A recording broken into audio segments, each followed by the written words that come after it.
আসসালামু আলাইকুম, good morning. বাসায় যাচ্ছি এখন। ভাবছি এখন থেকে এভরিডে ব্লগ আপলোড দিব, যত কষ্টই হোক। সবগুলো ব্লগ আপলোড দিব, একদম র ভিডিও। সারাদিন কি করি না করি এগুলোই ভিডিও আপলোড দিব।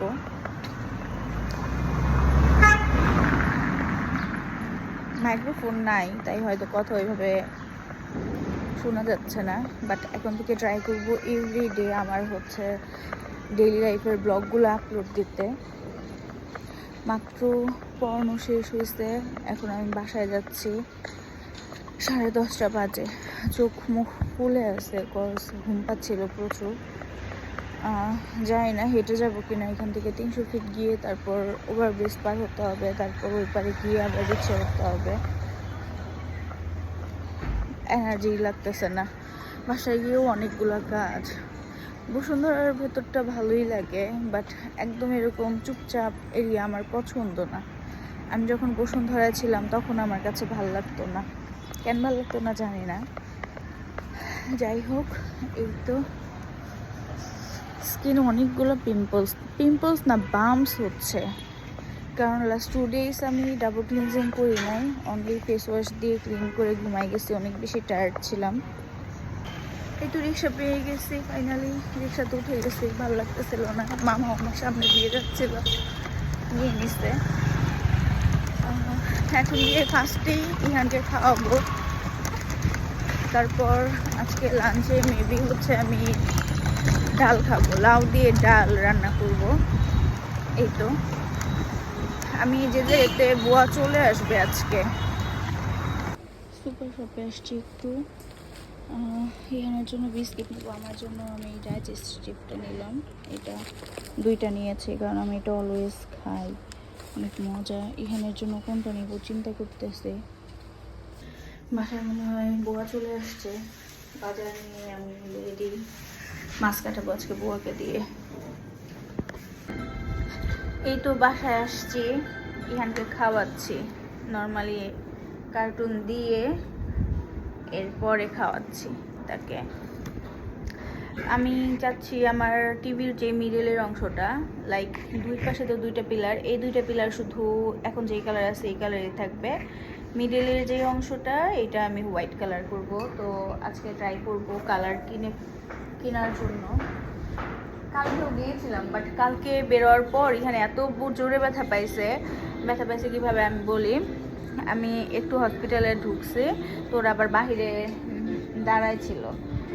এরপর দাঁড়িয়েছিল, তখন ও সিঁড়ির থেকে পড়ে গেছে। এরপরে তো ব্যথা পাইছে, এর জন্য আর কোনো কিছু কেনাকাটা হয় নাই, জাস্ট মাছ টাছ এগুলা কিনে চলে আসছি। এখন খেয়ে নাও তুমি। মাঝে মাঝে একটু চুপ করে থাকি। কেমন লাগবে বললো তো মাঝখানের অংশটা হোয়াইট কালার করলে, কারণ আমার কাছে মনে হচ্ছে যে এই কালারটা ভাল লাগে না আসলে। কালকে সুহেল দুধ যে গরম করছে, একদম চুলার অবস্থা খারাপ বানাই ফেলছে। এখন এগুলা ডলে উঠাই। কালকে আমি ক্লিন করি নাই যদিও।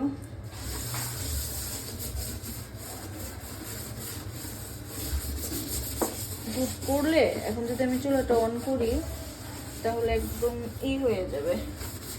যদি অন করা হয়েছে, গরম আছে একটু। আজকে লাইফে ফার্স্ট টাইম আমি রান্না করব, কি বলে, বাইম মাছ।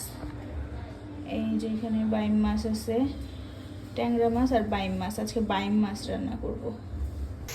এখন এই তো মাছগুলা আলাদা করব।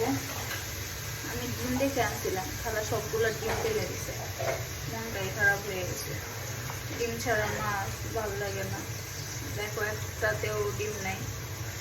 আপু, এগুলো ডিম কি করছেন? মাছের ডিম কি করছেন? এখানে ঘুমাসলো মাত্র, ওর কি যেন হয়েছে, ঘুমাসতে চাচ্ছিল না। লিটারালি ওকে ঘুমাসতে চাচ্ছিল, বাট আমার কোলের থেকে নামতে চাচ্ছিল না।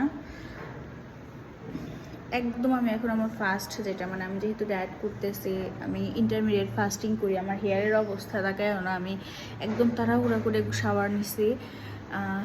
এখন আমার ফার্স্ট ভাঙবো, দেন হচ্ছে আবার একটু ঘুমাবো, কারণ আমি ঠিক মতো কথাও বলতে পারছি না, এত ঘুম পাচ্ছে আমার। লিটারালি ঘুম টোটালি আমার হয়ই নাই। আজকে দেখো আমি নিচে 2টা হচ্ছে ডিম অমলেট করে নিছি, কারণ ডিম আমি যে সেদ্ধ করতে যেতাম অনেক টাইম লেগে যেত, সেই এনার্জি নাই, চোখের নিচে অলরেডি ডার্ক সার্কেল পড়ে গেছে। আর একদম ঘন ডাল নিছি, এটা লাউ দিয়ে ডাল রান্না করছি আমি, জাস্ট এটাই এখন আমি খাবো, আর কিচ্ছু করব না। এরপর একটু ঘুমাবো খেয়ে সাথে সাথে, তারপর উঠে আবার মাথায় শ্যাম্পু করব। কি ঘুমাবো ভাই বলো, আমার এত মাথা ব্যথা করতেছে, চোখ ব্যথা করতেছে, ঘুম আসতেছে না। লিটারালি আমি তখন খাওয়া দাওয়া করি, ইহানের পাশে গিয়ে শুয়েছি, আর ইহান উঠে গেছে 5 মিনিটসের ভেতরে। তারপর ওঠার পর আমাকে ঘুম আসতে দেয় না, ওর সাথে খেললাম, একটু রাগারাগিও করেছি সত্যি কথা, কারণ ভাল লাগছে না, একদম চোখগুলো চলতেছে, লাইক ঘুম আসতে পারলে ভালো লাগতো, বাট এখন আর ঘুমানোর টাইমও নাই। দেন আব্বু আমার ছোট ভাইকে ফোন দিয়েছিলাম যে এসে ওকে নিয়ে যাওয়ার জন্য, ছোট ভাই আসে নাই, আব্বু আসছে, এসে ওকে নিয়ে গেছে, খাওয়া দাওয়া দিয়েছে। এখন আমি গোসল করব, আবার গোসল বলতে মাথায় শ্যাম্পু করব। এখন হেয়ার অবস্থা একদম বাজে হয়ে গেছে। দেখো শ্যাম্পু করলাম, যেহেতু ইহানকে নিয়ে একা থাকি, শ্যাম্পু করার টোটালি টাইম পাই না। অ্যান্ড আমার ফেসের অবস্থা যদি দেখো, ও মাই গড, হরিবল একটা হয়ে গেছে। যাই হোক, একটা মেকআপ ভিডিও বানাবো, ফোনটা চার্জে দিয়ে এখন শাওয়ারে যাব। এরপর এই তো শাওয়ারে যাওয়ার আগে একটু ফটোশ্যুট করছিলাম, যে ড্রেসটা পরবো সেই ড্রেসটা বের করেছি। শাওয়ার থেকে এসে আমি মেকআপ করতে বসে গিয়েছি, কজ আমি এমনিতেই অনেক বেশি লেট করে ফেলেছিলাম। কেমনটা লাগে বলো, লিটারেলি 1 ঘন্টা ধরে এত সুন্দর করে সাজছি, এত পছন্দের একটা ড্রেস পরছি। আমি একটা রিসোর্টে যাব আজকে, এই কারণে আমাদের বুকিং আছে। বাইরে এখন বৃষ্টি, কেমন লাগে, সারাদিন রোদ, এখন আসছে বৃষ্টি, বাচ্চা নিয়ে বেরোবো কেমন করে ভাই। আর এই দেখো ফাইনালি বৃষ্টি পড়া অফ হয়েছে, তখন আমরা বের হয়েছি। আর এখানে কিন্তু আমাকে অনেক বেশি স্লিম লাগছিল, জানি না কিছু হয় না, আমাকে অনেক মোটা লাগে, আবার কিছু কিছু জায়গায় অনেক বেশি স্লিম লাগে। যাই হোক, এখানের মুডটা অনেক বেশি অফ ছিল, কারণ ওর ঘুম পাচ্ছিল, দুপুরে বলেছিলাম একদম কম ঘুমিয়েছে, তাই এখানে একদম এনজয় করে নাই ও। এই ছিল আমার আজকের ফুল ব্লগ। কেমন লেগেছে অবশ্যই কমেন্টস করে জানিও, অ্যান্ড ড্রেসটা কেমন ছিল কাইন্ডলি জানাবো আমাকে কমেন্ট করে।